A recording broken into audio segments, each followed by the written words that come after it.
주님께서 함께 하시기 바랍니다. 주님께서 함께 하시기 바랍니다.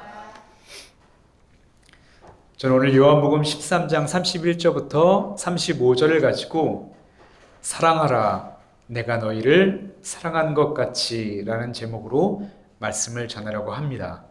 이 시간 여러분들을 향한 주님의 음성에 귀 기울이시고 사랑을 듬뿍 안고 돌아가는 시간 되시기를 간절히 바라고 축복합니다. 아멘. 여러분은 많은 사람들 중에서 저 사람은 분명 그리스도인일 거야 라고 구별할 수 있으십니까? 저는 어릴 적에 부모님을 따라서 파주에 있는 한 시골 교회에서 신앙생활을 시작했습니다. 제가 초등학교 때 여름에 유행했던 패션이 있었는데요. 슬리퍼에 반바지에 그리고 난닝구라고 하죠. 이 메리아스 이 러닝셔츠를 입고 다니는 게 그 당시 최고 초등학생들의 유행이었습니다. 저나 저희 형이나 제 친구들, 동생들 모두 매일 그렇게 입고 거리를 활보하고 다녔죠. 그런데 교회 갈 때 그런 옷차림으로 교회를 가면 교회에 꼭 무서운 장로님이 계셨거든요. 그 장로님이 저희를 붙잡아 놓고서 아주 호되게 꾸지람을 했던 적도 있었습니다. 그러면서 하셨던 말씀이 항상 똑같습니다. 얘들아, 교회 올 때는 절대 슬리퍼는 신지 마라. 너가 가지고 있는 옷 중에 가장 좋은 것을 입고 와야 한다. 그리고 집에 있는 성경책을 꼭 들고 와라. 이렇게 이야기를 하시면서 교회 밖으로 쫓아냈습니다. 정말 문을 잠가버리고 옷 갈아입기 전까지는 오지 못해 하면서 문을 막아버렸다는 적도 있었죠. 또 오죽 말을 안 들었으면 교회 앞이 자갈밭이었는데 자갈밭에 무릎 꿇리고 손을 들고 했던 적도 있었습니다. 이러한 영향 때문인지 저는 기독교인들은 교회 갈 때 옷을 정말 깨끗하게 입어야 하는구나. 어른들은 정장을 입어야 하는구나. 그리고 성경책을 꼭 들고 다녀야 하는구나 라고 생각하게 되었던 것이죠.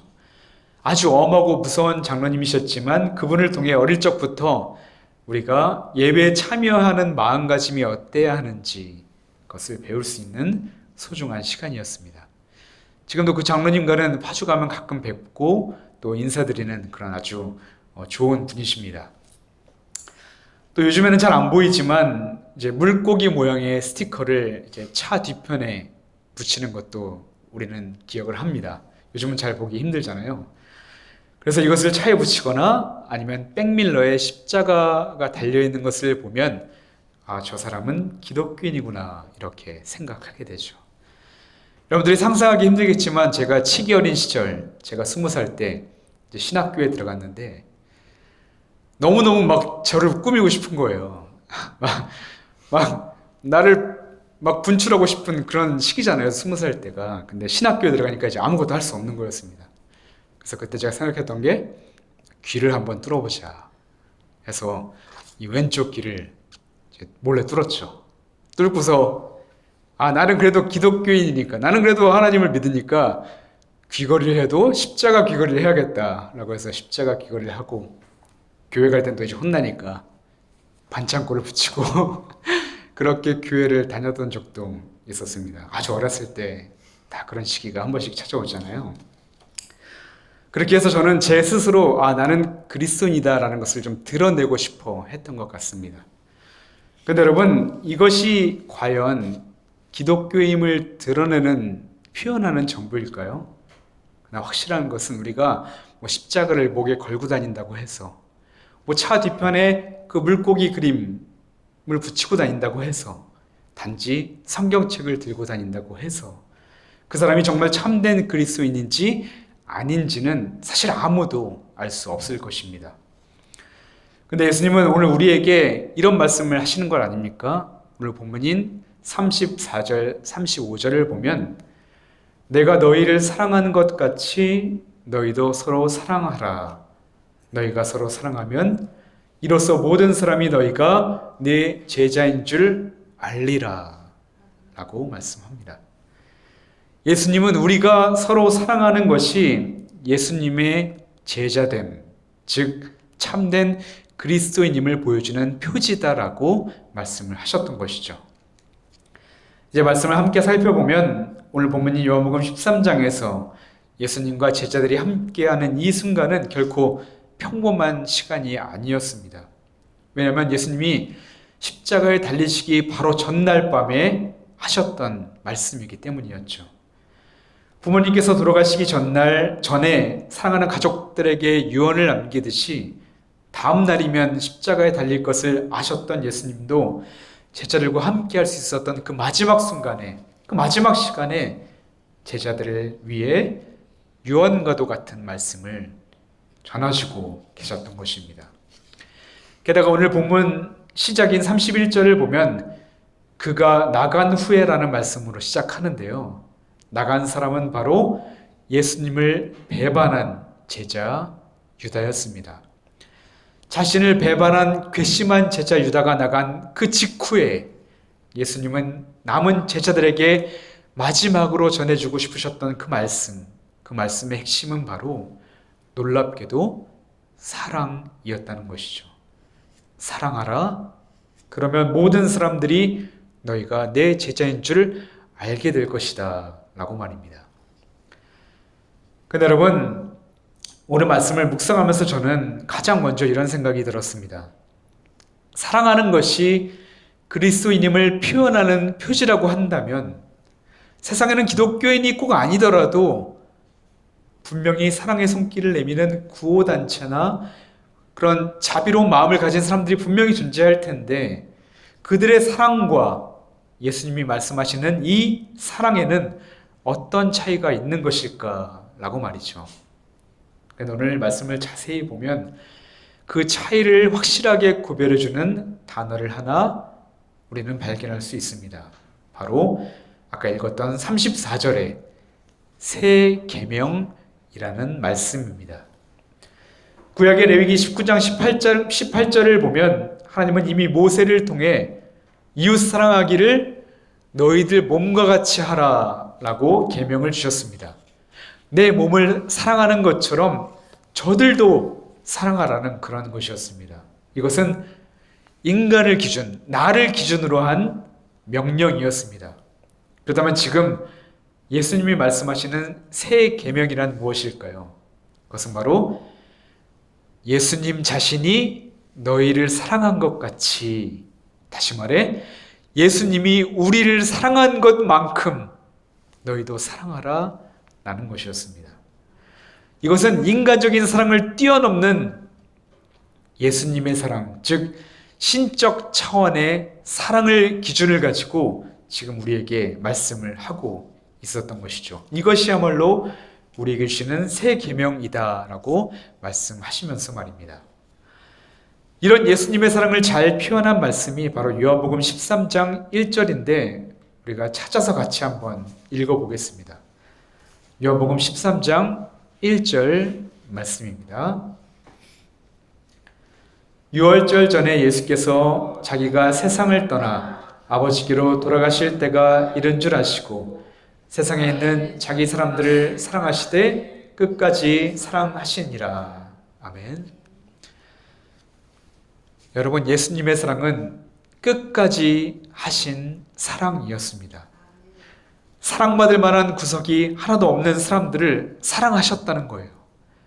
주님을 모른다고 3번이나 부인했던 베드로를 아셨음에도 불구하고 예수님은 여전히 사랑하셨고, 제자들이 서로 누가 크냐고 자신들을 비교하고 자리다툼하고 있을 그 모습을 보았음에도 불구하고 저녁에 친히 그들의 발을 씻겨주시며 사랑하셨고, 심지어는 유다가 자기를 팔아넘기고 자기 자리를 박차고 나갔음에도 불구하고 예수님은 복수나 징계가 아니라 여전히 사랑을 말씀하셨습니다. 가진 고난과 수치를 당하고 십자가에 달렸음에도 불구하고 예수님은 사람들을 위해 마지막까지 기도하셨고 결국 끝없는 사랑으로 십자가, 즉 대속의 길을 포기하지 않으셨던 것이죠. 그 사랑이 바로 예수님의 사랑이었고, 지금 예수님은 말씀을 듣고 있는 우리들에게 내가 끝까지 너희를 사랑한 것 같이 너희도 서로 사랑하라 라고 말씀하셨던 것입니다. 그렇게 하면 너희가 그리스도인인 것이 밝히 드러날 것이다 라고 덧붙이시면서 말입니다. 그렇다면 여러분, 지금까지 이 예수님의 말씀을 듣고 어떤 생각이 드십니까? 저는 굉장히 두려운 마음이 듭니다. 왜냐하면 우리는 내 부모님, 내 배우자, 내 자녀 사랑할 수 있습니다. 나를 사랑해주는 사람도 나는 기꺼이 그 사랑으로 돌려줄 수 있습니다. 그러나 나를 비난한 사람, 나를 배신한 사람, 나를 죽이려고 한 사람은 사랑할 수가 없는 거예요. 아무리 떠올리고 해도 내 힘으로는 사랑할 수가 없는 것입니다. 아니 어쩌면 내가 사랑해야 할 사람조차도 사랑할 수 없을 때가 분명히 우리는 찾아올 것입니다. 그런데 여러분, 예수님의 말씀을 다시 한번 읽어보십시오. 새 계명의 기준이 어디까지입니까? 예수님이 우리를 사랑한 것 같이 예수님의 기준으로 사랑하라는 것입니다. 그렇습니다. 예수님의 말씀이 우리의 마음을 무겁게 하는 이유는 이 말씀은 곧 원수까지도 사랑하라는 명령이자 그들도 끝까지 사랑하라는 요구였기 때문이었습니다. 그렇다면 여러분, 우리는 어떻게 해야 합니까? 예수님이 하라고 하셨으니까 그냥 사랑하면 되는 것일까요? 그러나 여러분, 성경이 우리에게 주시는 대답이 무엇인지 아십니까? 너희는 못한다라는 것입니다. 성경은 너희가 사랑하는 것은 너희의 의지로는 지킬 수 없는 명령이다라고 말씀하시기 때문입니다. 그렇다면 왜 예수님은 사랑할 수 없는 존재들에게 서로 사랑하라는 불가능한 요구를 하고 계시는 것일까요? 예수님은 잠시 후에 요한복음 15장 5절에서 그에 대한 답을 이렇게 말씀해 주십니다. 요한복음 15장 5절 말씀, 나는 포도나무요 너희는 가지라. 그가 내 안에 내가 그 안에 거하면 사람이 열매를 많이 맺나니 나를 떠나서는 너희가 아무것도 할 수 없음이라. 아멘. 그렇습니다. 예수님은 너희는 나 없이는 사랑하는 것뿐만 아니라 아무것도 할 수 없는 존재다. 이것을 깨닫게 하시려고 사랑하라고 말씀하셨던 것입니다. 그러나 여러분, 이 말씀을 반대로 보면 어떻습니까? 너희가 나와 함께라면 사랑하는 것뿐만 아니라 무엇이든지 할 수 있다라는 그런 놀라운 말씀이기도 합니다. 그래서 오늘 말씀에는 이런 메시지가 숨겨져 있습니다. 우리가 서로 사랑하는 것, 그 길은 오직 하나, 하나님의 사랑을 아는 것이며 하나님이 내 안에 오셔야지만 가능한 것이다 라고 말입니다. 하나님의 사랑을 진정으로 받은 사람은 그 사랑을 전하지 않고는 견딜 수 없다라는 마틴 루터의 말처럼 우리가 누군가를 사랑하는 일, 사랑하는 힘, 그것은 나에게서 나오는 것이 아니라 하나님이 주시는 사랑으로 가능하다는 것을 깨닫게 하시려고 주님은 우리에게 이 새 계명을 말씀해 주셨던 것입니다.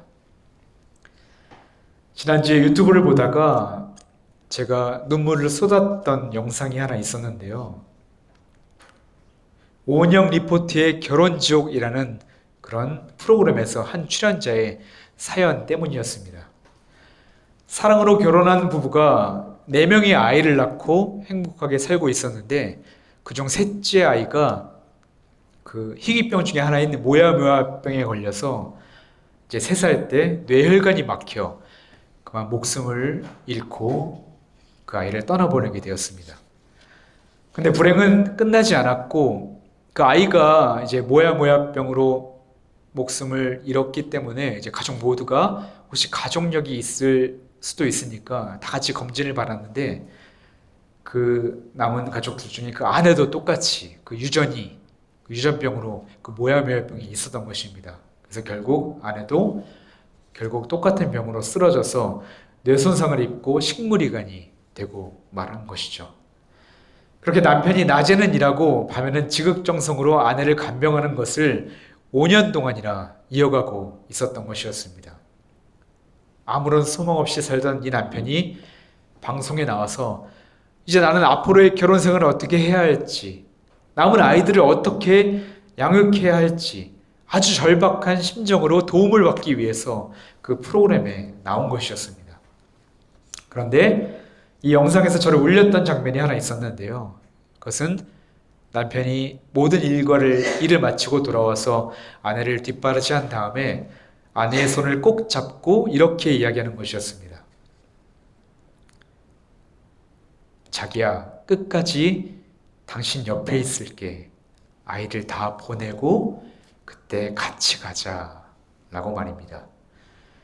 저도 아버지를 오랫동안 간병해 왔던 입장으로서 이 남편의 고백이 절절하게 느껴져 눈물이 흘러나올 수밖에 없었습니다. 그런데 이번 주 말씀을 준비하면서 문득 아내를 향한 이 남편의 고백처럼 우리와 끝까지 함께 하겠다는 주님의 사랑이 가장 먼저 떠올랐습니다. 주님께서 이 땅에 오신 이유가 무엇이었습니까? 마태복음 1장 23절을 보면 이렇게 말씀합니다.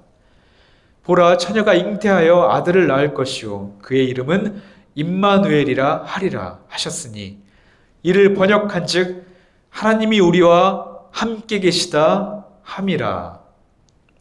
그렇습니다. 주님은 임마누엘, 즉 우리와 영원히 함께하고 싶으셨기 때문에 이 땅에 오셨던 것입니다. 하늘 보좌를 버리시고 인간의 몸을 입고 이 땅에 내려오신 이유가 고통받고 슬퍼하고 소외된 자들, 병자들, 그리고 죽음의 공포 앞에 두려워 떨고 있는 자들, 죄의 무게에 억눌려 있는 자들, 당신을 찾는 이들과 함께 하시며 한없는 사랑을 베푸시기 위함이었고, 더 나아가 온 인류의 죄를 짊어지시고 몸소 십자가에 달려 죽으시고 다시 부활하신 이유가 우리에게 영원한 생명을 허락해 주시고 우리와 천국에서 영원히 함께 하시고 싶으셨기 때문이었던 것입니다. 바로 예수님의 온 삶은 우리를 향한 사랑이었고 우리와 영원히 함께하고 싶으셨던 사랑의 여정이라고 할 수 있는 것이죠. 오늘 예수님은 마치 우리에게 이렇게 말씀하시는 것 같습니다. 너희의 연약하고 사랑 없음을 내가 잘 안다. 그럼에도 너희와 함께하고 싶어서 너희에게 사랑을 주고 싶어서 내가 이 땅에 내려온 것이다. 내 사랑 안에 거하라. 그리고 그 사랑을 이웃에게 흘려 보내주렴이라고 말이죠. 사랑하는 여러분, 서로 사랑하라는 주님의 명령 앞에 사랑할 수 없는 자신을 볼 때마다 오늘 주님이 주신 말씀을 기억하시기 바랍니다. 주님을 떠나서는 아무것도 할 수 없는 나, 사랑받을 자격 없는 나를 끝까지 사랑하셨던 그 주님의 사랑을 더 깊이 알게 되기를 소망하시기 바랍니다. 그리하여 그리스도의 사랑으로 사랑할 수 없는 사람을 사랑할 수 있는 은혜가 저와 여러분들의 삶에 임하기를 주님의 이름으로 축복합니다. 아멘. 이제 말씀을 마치려고 합니다. 서로 사랑하라는 이 주님의 명령 앞에 우리가 어떻게 순종해야 할까요? 사람들에게 물질과 관심과 도움을 주면 되는 것일까요? 아니면 고린도전서 13장에 나오는 말씀처럼 오래 참고 온유하고 시기하지 않고 자랑도 하지 않고 교만하지 않고 모든 것을 감싸주고 바라고 믿고 참아주어야 하는 것일까요? 맞습니다. 그렇게 해야 하죠. 하지만 그 안에 빠져서는 안 될 것이 하나 있습니다. 우리가 줄 수 있는 사랑은 바로 예수 그리스도를 전하는 것입니다. 예수님만이 사랑 그 자체이시며 예수 없는 사랑은 사람들에게 잠시 동안이나마 따뜻함을 줄 수는 있지만 궁극적으로 그 사람을 살릴 수는 없기 때문입니다. 바라기는 우리의 기도와 우리의 손과 발에 그리스도의 사랑의 향기가 묻어나고 사랑의 흔적이 새겨져 우리의 삶이 그리스도의 사랑으로 가득 차기를 간절히 바라고 축복합니다. 마지막으로 오늘 설교를 가장 아름답게 요약해주는 고백인 요한 1서 4장 7절부터 12절의 말씀을 제가 읽어드리며 마칠까 합니다. 사랑하는 자들아, 우리가 서로 사랑하자. 사랑은 하나님께 속한 것이니 사랑하는 자마다 하나님으로부터 나서 하나님을 알고 사랑하지 아니하는 자는 하나님을 알지 못하나니 이는 하나님은 사랑이심이라. 하나님의 사랑이 우리에게 이렇게 나타난 바 되었으니 하나님이 자기의 독생자를 세상에 보내심은 그로 말미암아 우리를 살리려 하심이라. 사랑은 여기 있으니 우리가 하나님을 사랑한 것이 아니요 하나님이 우리를 사랑하사 우리 죄를 속하기 위해 화목제물로 그 아들을 보내셨음이라.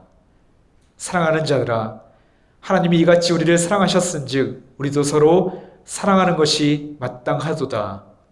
어느 때나 하나님을 본 사람이 없으되 만일 우리가 서로 사랑하면 하나님이 우리 안에 거하시고 그의 사랑이 우리 안에 온전히 이루어지느니라. 아멘. 기도하겠습니다.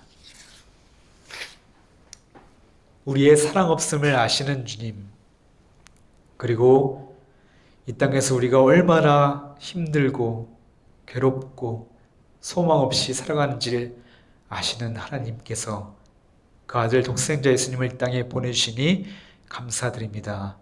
그리고 주님이 우리의 죄를 다 짊어지고 십자가에서 죽으심으로 우리의 죄를 사하여 주시고 다시 부활하셔서 우리가 영생을 얻고 영원히 주님과 함께 살아갈 수 있는 은혜를 허락해 주시니 또한 감사드립니다.